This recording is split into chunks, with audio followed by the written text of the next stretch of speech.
Soc Pilar Sánchez, dirigís la Biblioteca d'Aldaia i vos volia presentar les activitats que anem a realitzar a partir d'octubre.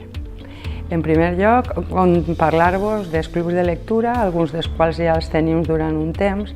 Tenim un club de lectura en anglès amb l'objectiu de també fomentar el que és la parla en anglès. Tenim un club de lectura en valencià i un altre en castellà. Castellà du 3 anys. I enguany, per primera vegada, anem a encetar un club de lectura infantil. Per als més menuts, té l'objectiu de fomentar la lectura i també expressar-se en públic, el pensament crític. Pensem que té molts valors realitzar aquesta activitat i per això hem decidit enguany encetar-la.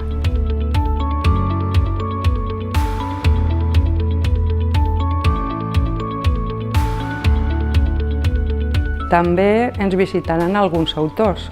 El primer serà el dia 2 d'octubre a les 7:30 de la vesprada. A la biblioteca tindrem a Pasqual Alapont, un dels escriptors més prolífics de la literatura valenciana actual, i ens parlarà del seu llibre L'Infern de Marta, però també de la seva obra en general.